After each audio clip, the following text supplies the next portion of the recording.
Welcome back to Beyond the Pump. In today's episode, we are going to be chatting about how to know when to transition from your 9 to 5 into that truly professional full-time coaching role. We're super excited to get to talk things business, competency-wise, and everything in between during today's episode. So make sure you stay tuned because we have some great things to mention at the end. All right, gents, what do we got going on? You know, it's a Tuesday. We're hanging out. It's a nice day out. Sun's out. Good weather. Just it feels like an appropriate time of year to think about going from my 9 to 5 employment to going full-time coach. Just feels right. Feels right. How are you doing, Brandon? I'm okay. I don't know. I'm hoping it's just allergies, but I'm kind of feel like I've got something coming on. No, you don't. No, you don't. Just take some extra vitamin C, like 2 grams 3 times a day, and you will be fine. That actually makes a lot of sense. I normally start my day with 8 ounces of orange juice, but I ran out and I haven't had time to go get some. So maybe that's really what's missing. That's what's missing, 100%. I don't know if 2 grams 3 times a day is appropriate. I just threw out some random You're numbers. shit your pants, dude. Just throwing that out there. So I was gonna let it ride until you gave me that in. I was like, that sounds like a lot, bro. I have no idea. No, I mean, I have 2 grams. I have 1 gram every morning in my shake of caffeine. Yeah. No, of vitamin C. I'm riding no caffeine today. No caffeine. Or yesterday either. So, but anyways, so transitioning from a 9 to 5 to a full-time coach. I think context probably matters here. So maybe setting the stage on some specifics here, but it sounds as though we're breaking down the idea that I currently have a full-time job. I work for somebody. It is my career. I'm making likely enough income to cover my expenses, and I'm living my life, and I'm doing my thing. I desire to go be a coach, trainer, whatever it is. And how do I know when that moment comes that it's time for me to quit my job and go do this thing full time? My job is getting in the way of what I want, my business growth, something I thoroughly enjoy. We're talking around that kind of pivotal point in time. It's not so much we're quitting a job and starting a brand new business per se. We're doing some coaching on the side, and when are we moving there? That's what we're breaking down today. At least that's my understanding. I don't know, Brandon, Andrew, you guys got a different thought process around that as we asked that question. I know this question was pitched to us, so we're just looking to break it down. I'll kick it off. But yeah, I think as I've had some friends and I guess even a little bit myself going from a full-time corporate type of position, 9 to 5, and then also having something going on part-time. And it would be cool to go completely from that 9 to 5 to full-time, but there were definitely some risks that I had to take into account personally. And everyone's going to be a little different, especially when it comes to like their financial positions and everything like that. And so when I was working my 9 to 5 job, and I was also doing a lot of DJing at the time, it got to the point where I'm like, if I really wanted to pursue this, I would have to either have a little bit more lockdown, just a little bit more security, because sometimes, when 2020 happened, this happened with a lot of small businesses. And I'll talk on the wedding industry. People had weddings lined up. The C word hit, and you lost your whole entire business. Weddings got canceled. If you're working as a personal trainer, gyms closed down, and so if you had decided to take that risk, and probably if you did, but there was some financial risk that came with that just because of that unknown. No one expected that to happen. No one projected a huge global shutdown, and that's why I think it's good to make sure that you're in a good financial position, at least having like 3 to 6 months of savings, just in case things do go south for you when you are trying to make that transition to go full time in whatever venture that you're doing, because yeah, there's risks. It does sound great on paper, but there's always going to be some you want to make sure that you have your bills and your mortgage or your rent covered before you decide to take the full plunge. It's kind of like a kiddie pool. Walk in there, take some baby steps, learn how to walk in water before you dive into the 12-footer. Because for me, that's more than double my height. It's a lot of water. Yeah, I mean, I think it's funny because both of you mentioned, the direction of this specific episode going to people that are transitioning careers, and I think it also warrants some consideration and conversation around the people that are considering doing this as their first career, because there's obviously two very different risk and form factors to probably what people should focus on and kind of what that ramp looks like. Obviously, when you're young, and just to kind of get this one out of the way from my perspective, when you're young and trying to establish something, and let's be honest, like, you probably have more energy than you do if you're doing a second transition in career and you probably have a family, and you just want to get out of your job and you want time freedom, and it's really a romanticized profession that people feel like health is something that they can truly grasp and turn into this lucrative side hustle where everyone's promising you that you'll have 120K in your pocket at the end of your first year, which just isn't a reality for the majority of coaches, whether you are coming out of high school or you're younger and you're in your first career, or you're in that second career and you're trying to transition out, because there's just a lot of growing pains, I think, that are present during that type of transition. So now that we've just acknowledged that there is going to be another early group, the later group, that it seems to happen around late 20s to like early 40s is the main bucket of individuals that I've seen, the previous education company, certification company, come through the doors. We obviously had people well outside that range, but, trying to figure out what that transition looked like was definitely a challenging and oftentimes a very frustrating one.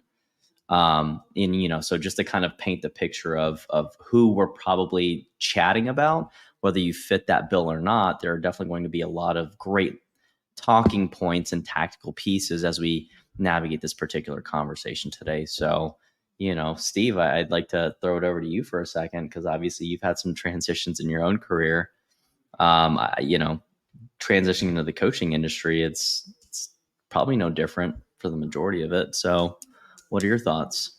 So I think, Brandon hits on what is likely or should be the most obvious point, is you need to be in a financial spot to make this transition. I think the idea of I'm going to go from my 9-to-5 employee to just be a trainer or a coach, online, in person, whatever it might be, it is romanticized in the sense of I get to be my own boss and I get to go do something fun and all those pieces. And those absolutely are benefits, but you need to make sure like it's going to work from a financial perspective, because the moment you're financially strapped, you are not going to do the things you need to be doing to be successful.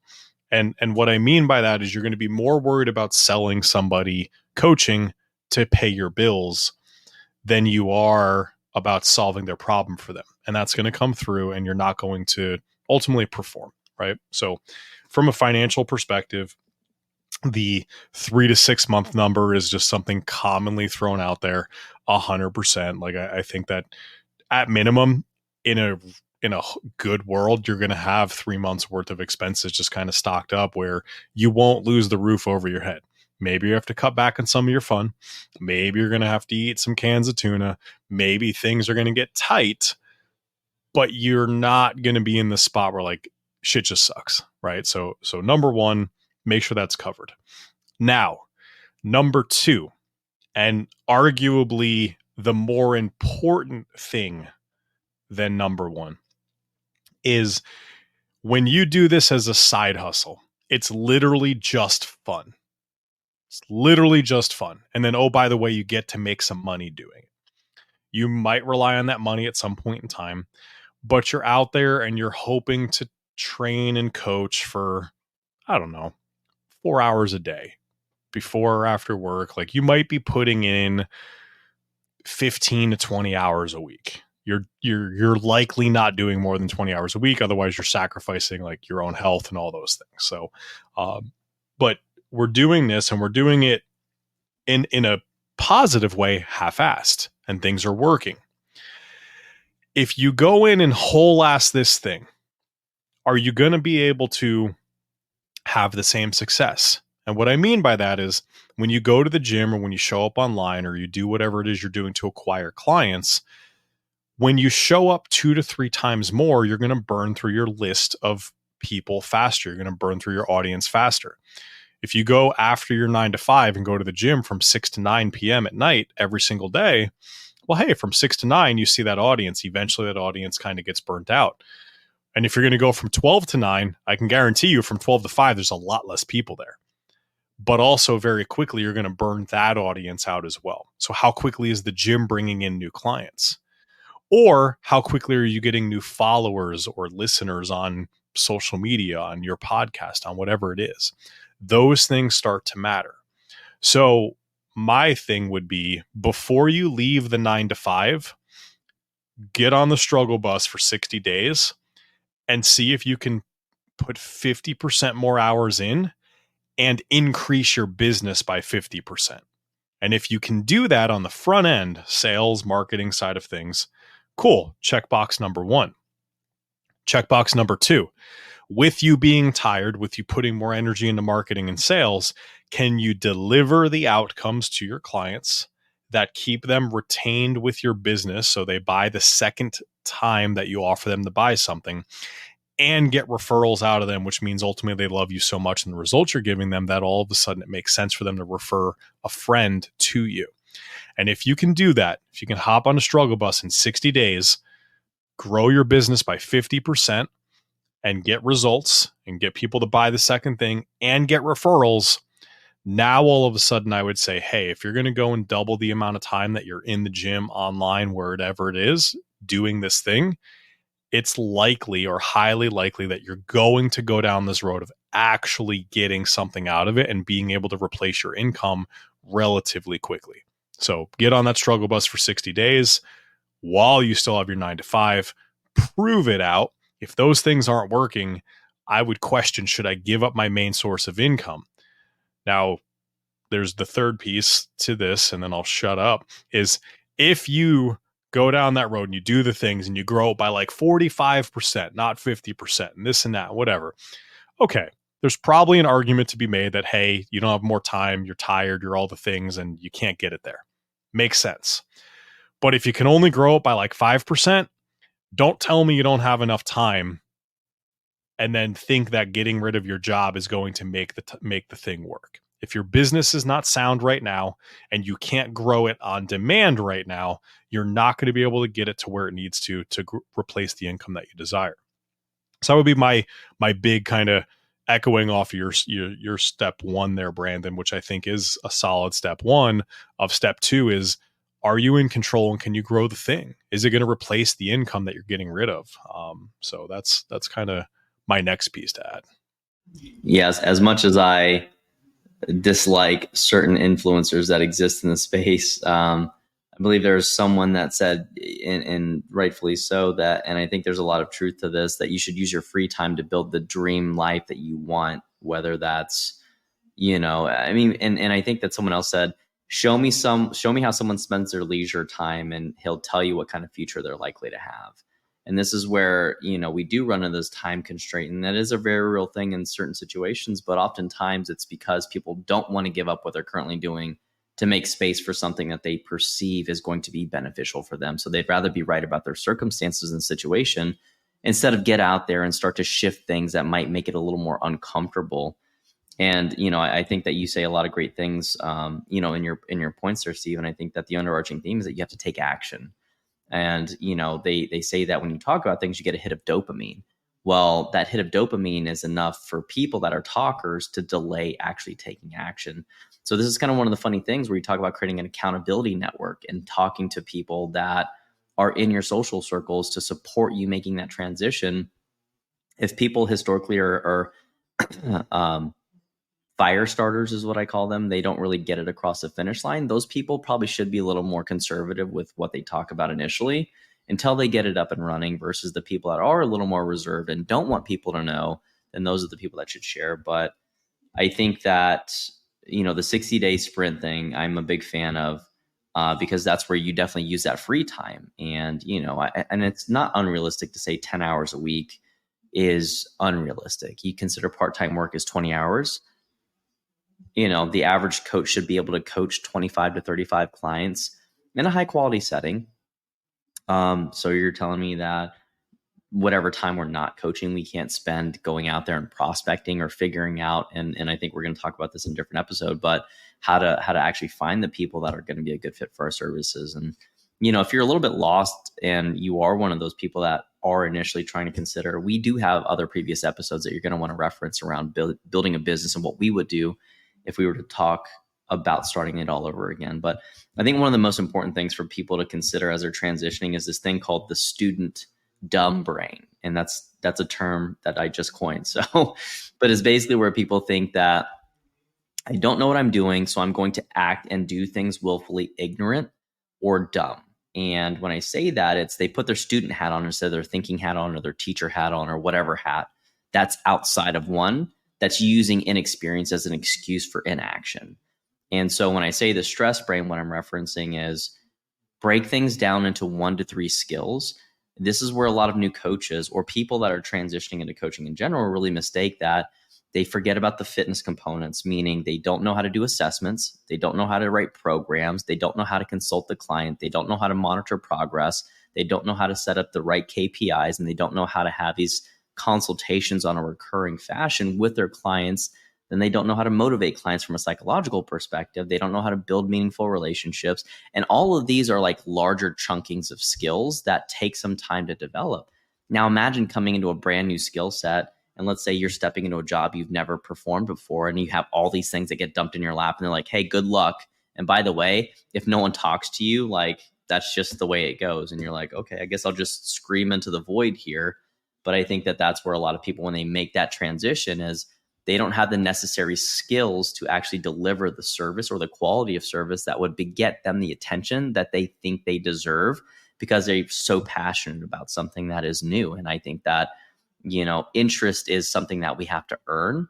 And that means it has to be something that is valued. And I think that that is a critical precursor before people make these large professional transitions that people are so apt to because of certain marketing practices that make it seem like it's a very sexy thing and the industry's booming. And while it is, we definitely want to make sure that we have some longevity stake inside of that by layering in these things and not getting deer in the headlights, overwhelmed, ultimately paralyzed, and then having that take us out from taking action because we try to do 50 things, build the business on top of that, which we didn't even talk about as a skill set. So I would say go slow. That's why we say keep your main thing. Use your passion, use your interest to fuel what skills you're going to accumulate during that developmental period, and give yourself like 6 to 12 months just to fuck around a little bit before you try to find out and go into sink or swim mode.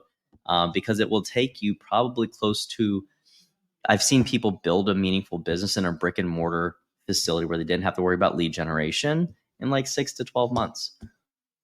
The average online coach takes a little bit longer than that, especially if they struggle with social media. So I'm a big fan of actually when you talk about making that transition, and I'd love to hear y'all's thoughts on this one, but like the actual mechanism of how to make that transition. As we talked about, South Andrew came out there for a second with y'all. Oh yeah. Hey, listen, raise Dale, praise hail. Nope, that's not it. Right. But like the actual mechanics of making that transition. So have you ever had any instances where you've made a large transition for your own thing? So, I mean, I'll throw in a little bit of a story actually about a online coach that left their full-time career, a teaching career, like pension, health benefits, things like that. And on the other side of about a year going after this online coaching thing, can barely make ends meet. Business is completely in the dumps. And it's one of those things that happened slowly, very quickly. And it was like a 15-month thing, which on month 1, I saw it. I was like, this is not good. Mm-hmm. You need to make changes. And no changes were made for 14 more months. And all of a sudden it went from a world where generating $30,000, $40,000 a month to I can't even hit enough to cover my health insurance and pay my mortgage. And it's sad to see that have happened because there was such opportunity. And this person went from, hey, I'm full time and I'm grinding hard on my extra time to make this business work, and the business was working.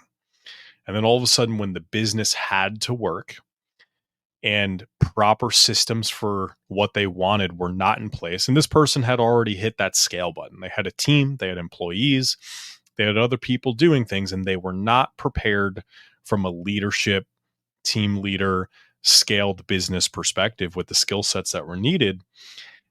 And this is where I just wish, like, hey, great idea. Take the next 60 days, put 50% more effort in and see if you get 50% more out. Because I know that litmus test, that would not have passed. That person would not have passed that test. They would have been tired. They would have been really tired for 60 days. But on the end of 60 days, we've been like, you know what? Keep your career, keep your pension, and keep this as your side hustle, and go have some fun and make some extra money and do your thing. And it sucks to see it from the outside. And it's that train wreck that was like, please go fix this. Oh, I'll do it. Why didn't you do it? I couldn't do it. Why? Because I felt bad. Oh, okay. How bad does it feel not to be able to pay your mortgage right now? Just want to ask that question. How bad does it feel that you can't do the things you want to do with and for your family? How bad does that feel? Which one feels less bad? Yeah, having a tough conversation would have felt a lot less bad. I know that. So this is where, can you put in 50% more time and increase the outcome by 50%? That's where this comes into play, and that's the story I'll share. And I just don't want to see somebody else run into that. And I've seen that happen multiple times. You know, hey, I'm going to go sell my car and go all in on this thing. Amazing. You're going to make some money. And you the amount of money you sold your car for, you generated in top line revenue, 100%. And then you fell off the fucking cliff, figuratively, because there weren't the systems that had to happen. So with the knowledge you have now, could you have turned 50% more in to 50% more out? Yes.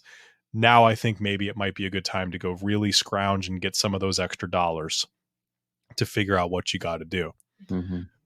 You know, because set the program aside for a moment. Every program has flaws that's out there, 100%. But the actions that have to be taken by people to make it work sometimes are the actual bigger obstacle. And I don't care how easy we ever make it for you. Any information you get from us, any systems, any frameworks, any step-by-step instructions, if you don't do the thing, it doesn't matter. And that's where stuff started to kind of get in the way for these people.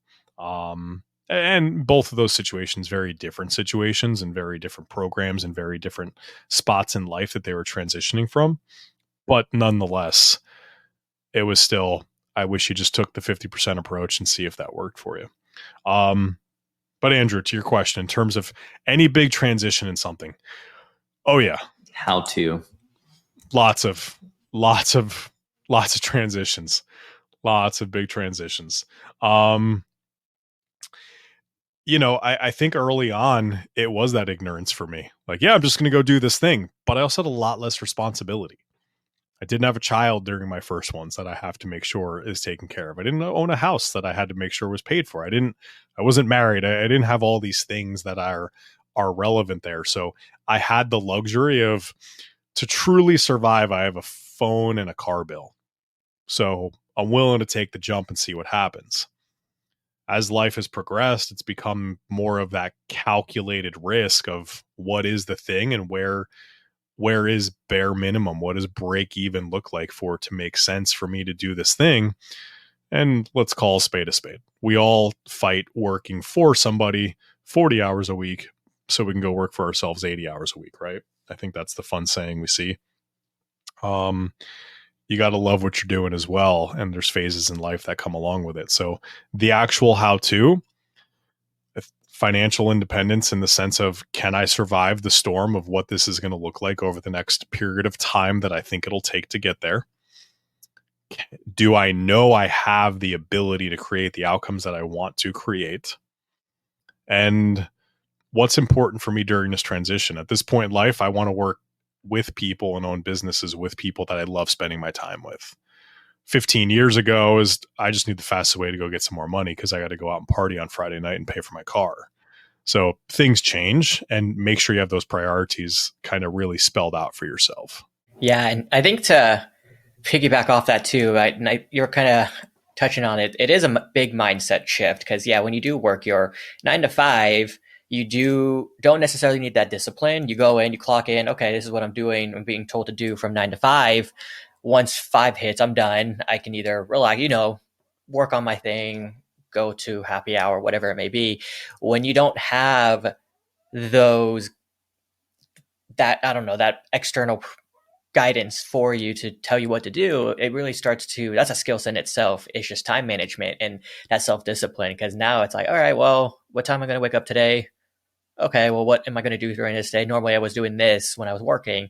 And I think that's another big thing that people don't necessarily take into account, is that now you are responsible for yourself and, making sure that you are prioritizing what you need to get done in order to make this work. Otherwise, that already itself, if it's like you don't have that self-discipline, probably not likely that you're going to succeed if you're not able to commit to yourself. So yeah, I just wanted to kind of throw that to the listeners. Hopefully that wasn't too intense. No, I think it was right on the nose, and I think that you allude to something that is very important when it comes to managing that time, and it's to find a good rhythm. And I think that there are things that people have to anchor into their schedule. What time are you always going to eat? What time are you always going to have these things that you're going to have to do anyway? And then scheduling those things, scheduling some time. What time are you going to be on socials? If you're going to go that route, what time are you going to door knock? If you're going to go down that route, strongly not encourage that one. But these are these. My first business, I walked blocks and miles hanging up door hangers on people's front door to open that thing.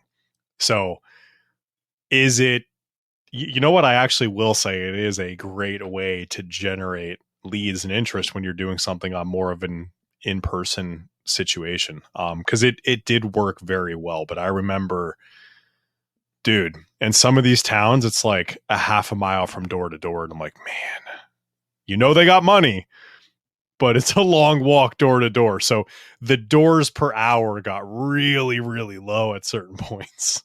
Doors per hour. If you haven't heard that, chances are you answer your phone like this. DPH, not this. So, but no, again, to kind of close the loop on that one, finding a good rhythm, waking up at the same time, holding yourself accountable to that stuff, because if you don't, your freedom will strangle you. And I think that a lot of people run into this, like, I can do everything, I can do anything. And they spend time on the most inane things if they spend time getting out of bed whatsoever. And without that productive feeling of making progress, you are going to fuck yourself mentally. You have to find little things to accomplish every day.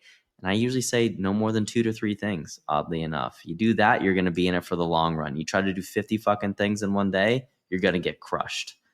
And you're going to start to set this thing that's called psychological momentum, and it goes positively or negatively. And when you start things that are called stacking wins, or looking for the achievements that you can, kind of attend to during your day, check them off. If you're a box checker, if you're an ADHD neurodivergent, I'm sorry, you'll just feel less anxious when you do these things. You won't get the same satisfaction, but having those things every day. Did you talk to people? Generally speaking, is something you're going to have to do. Did you generate value? Did you write a program? If you focus on those 3 things every day, you're probably going to be okay for the long run. But mechanically speaking, kind of to answer my own question that I presented to the group, is that I like to suggest something called the caterpillar method, which, if you kind of picture a caterpillar, they scrunch up, they stretch out, they scrunch up, they stretch out.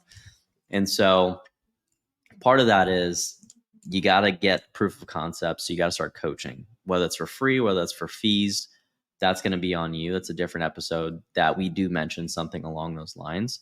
But you start small, you get bigger and bigger and bigger. And eventually, when you're looking at somewhere between 5 to 15 clients, you probably want to start planning around 5. You want to start figuring out the tactical timeline of what to do with your other job when you're around 10 clients, depending on what your charge rate is and what your monthly nut is. And then around 15, you want to start to look to pull the plug. in my experience, because going from 0 to 15 is going to be exorbitantly more hard and challenging than going from 15 to 25.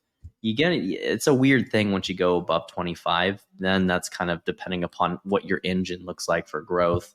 You're going to run into some obstacles, but if you stick with it and you keep your 3 things, you avoid creative and solving those problems. So in order to go from 15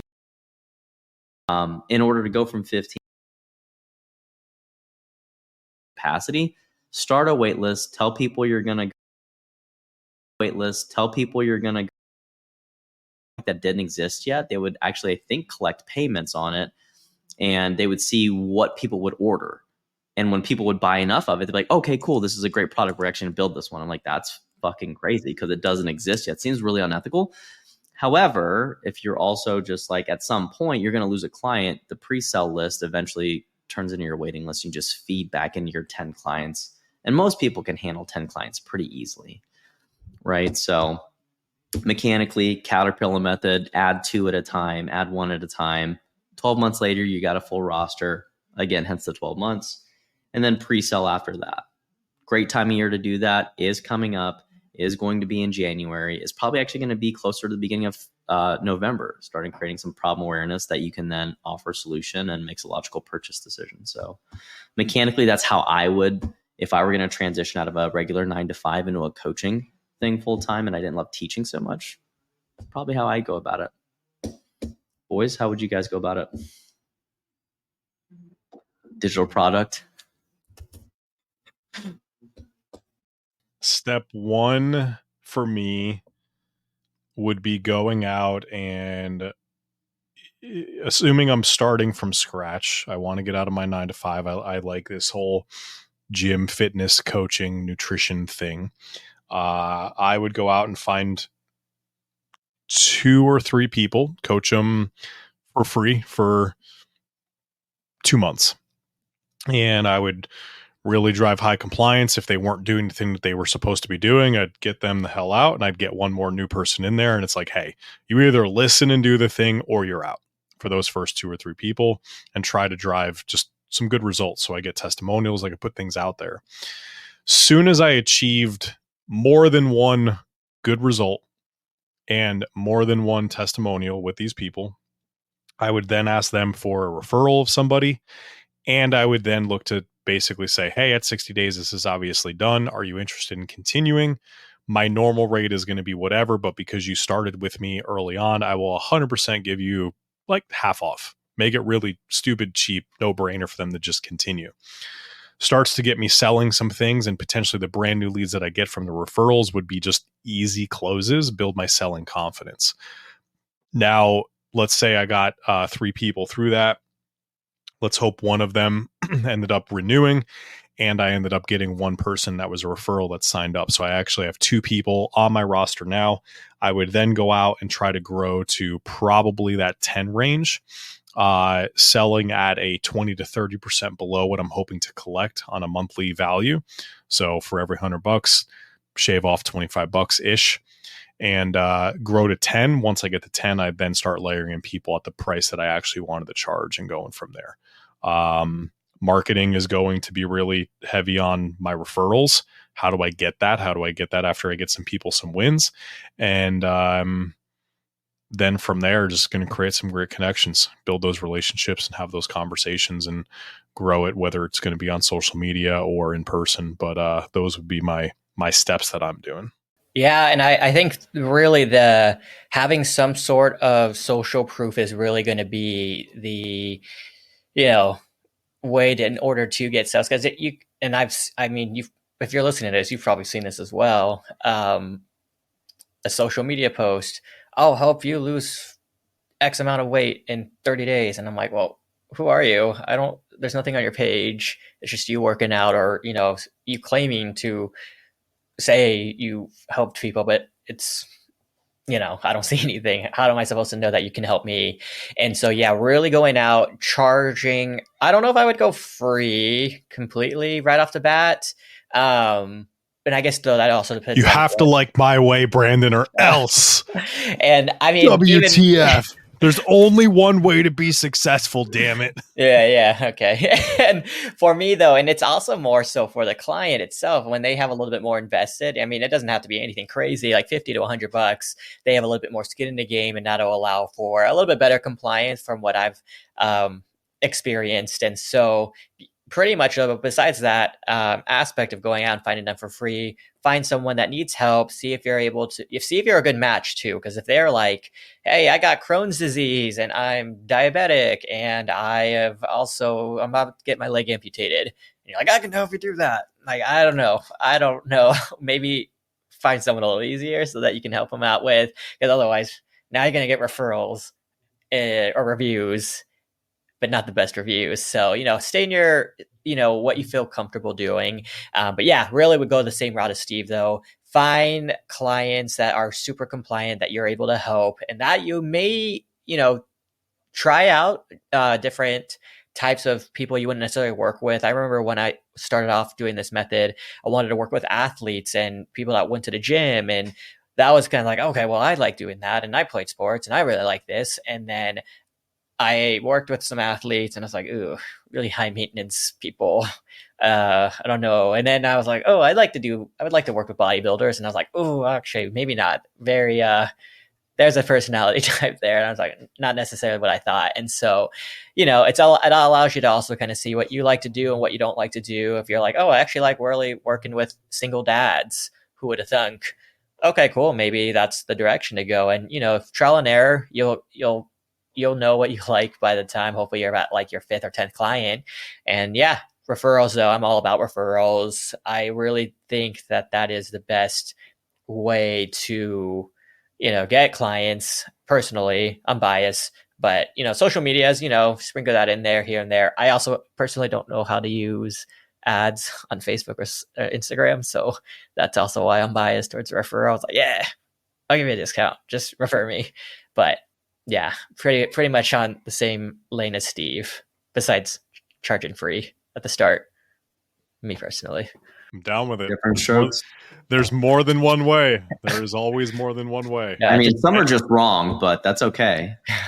Absolutely. Absolutely. Brandon's way is wrong, but I mean, sometimes. Yeah, don't ask for money when you're trying to start up a business. No, but I mean, it is something that's worthwhile discussion, quickly here is there is more than one way. And the things that make somebody great are also going to be kind of, how do I phrase this? The opposite of the things that make them bad. And all of us have good and bad qualities. It is what it is. But my goods outweigh my bads. My goods are opposite of my bads in a sense. The things that I'm good at make the bads not really matter. When you go out and you do certain things in a certain way that fits for you, you got to run with that because it's what makes sense for you. It plays to your strengths, which are going to be different than mine or Brandon's or Andrew's. So we have to do that. I do agree with you, Brandon. At the end of the day, somebody who pays something will be more committed, and there's likely a higher likelihood that they're going to be compliant. But that's also where, you know what? I'm going to play the volume game and go as quick as possible. If I said, hey, what 3 people want this thing for free? I know I'm starting tomorrow. If you're selling people something, you might be starting by the end of the week. And that's also why the moment you're not compliant, I'll throw you the heck out because I know it's going to happen.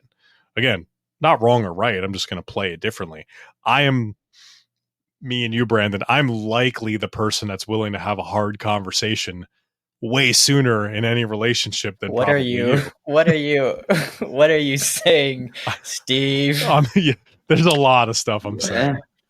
But some of us are bred for conflict, Brandon, and others of us are just maybe a little less apt for it. That's all. Yeah.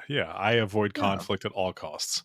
So no, but I think, there's no perfect way. Those are the ways that we would do it. And you have to do what's going to fit well for you and what's going to sit the right way with how you like to operate. Yeah. Well, and as an aside, I think that when we talk about, Brandon's method of not doing things for free, and Steve and I, suggesting that freemium is probably a good way to go in the service industry because you demonstration asset, right? But even and I think Steve mentioned something that's gold here, in that as you do take on free clients, if you elect to go that route, or even as you're taking on your first couple, you're obviously not going to charge what you would as a veteran, mature coach, right? As someone that's settled into their craft. And I think it's really important to understand that as you churn clients or as you lose them, you replace them with better clients, people that are either willing to pay you more or people that are more willing to do the things. And ultimately, you're trying to increase your sense of success or your chances of success by aligning what they value with what you value as individuals, as some people that are sharing this journey. And that's kind of hard to do initially when you're trying to just gain anyone to be like, well, what do I think about this myself? And so I would be less picky in the beginning, knowing that these people are going to be short term, unless you're just a rock star coach, what does happen on a rare occasion, that people just keep clients and never have people leave, in which case you're probably too personable and not technical enough. So there's probably something to be coached up around that. But, don't be afraid to lose clients. I say that most people don't know who they don't want to work with, not even who they love, but who they just want to avoid until they've lost 20 clients. Once you lose 50, you usually have a pretty good idea of who you like to have on your roster at that point, in my experience, and having coached 50 to 60 trainers at Lifetime to build their own dream roster. So that's kind of where I come from with that. And I think it is important that as we wrap up here to disclose to the audience, like, why maybe some of our perspectives arise the way that they did. And for me, I've always been a brick and mortar coach, whether that was, as a strength conditioning coach, as a training manager at Lifetime, like, I have different experiences that value and help me skew towards the way of technical competency and being great in your craft and using that to build a business. Steve, I know that you've had a lot of marketing background. Like, you want to share what your biases are and maybe give some people some coloring and context as to why you believe and you set out the mechanics that you did earlier. Yeah, I mean, I started my career in a big box gym as a trainer in the fitness world, actually as front desk, eventually becoming a trainer. Then I grew to owning my own personal training studios as well as some massage studios. Then I left that space to do kind of consulting in the online coaching world and health and wellness, and started to engage in that service delivery and that sales. The bridge there really was, I had to learn marketing for myself in the late 20 teens, and online became not a scary place, because in 2015, zero idea how to make that happen, especially as somebody who likes the in-person relationship conversation building. Yeah. So as I've transitioned through, and I think through historically what I've done, like, some of my biggest and best performing marketing campaigns were get 6 free sessions when you buy 36 sessions, right? For the in-person brick and mortar stuff. So I'm going to give you some free sessions, and then, when you buy these ones. So that free thing is always appealing to people, as long as it makes sense. Online, there's so much competition out there today. There's so many people that think they're great coaches in many different aspects of coaching. So how am I going to get somebody to come in? Yeah, I'm going to give them something for free, or stupidly cheap that just makes sense and create the buy-in, kind of like you said, Brandon. But that's where mine, I would say, is born from. Brandon, how about you? Where does your bias or your skew kind of come in? Yeah, and I think it's my bias. Again, I have a little bit more of a background in the clinical side of things, going through the dietetics side. And so I think that's where I kind of gravitate towards that a little bit more now, just because I've learned about it. I feel more comfortable with it. And I feel like there is also a need for that now more than ever, especially with just levels of heart stuff, being overweight, and diabetics just, growing at such a exponential rate. And so that, I think, is just, I feel like there's a lot of misinformation out there. And that's, I guess, again, where I like to gravitate a little bit towards. No, yeah. I don't know if that's. I guess to clarify, you obviously have established a business. And that, when we talk about rolling from a full-time employment to an entrepreneurial mindset, Like, where does your perspective of charging, like, for instance, where would that come from Yeah. with your entrepreneurial background? Oh, okay. Yeah. And so I think it's a really bad answer. This is going to be a really bad answer. I have actually never set my own rates ever for anything in any type of business venture I've done. It's always been set for me. So even nutrition coaching, it was like, yeah, I'll be willing to pay you this. I'm like, okay, let's go with that as my new rate. Same thing with DJing. I remember charging $50 for my first event, and I was like, okay. And then someone's like, hey, when you want to DJ this event? And I was like, sure.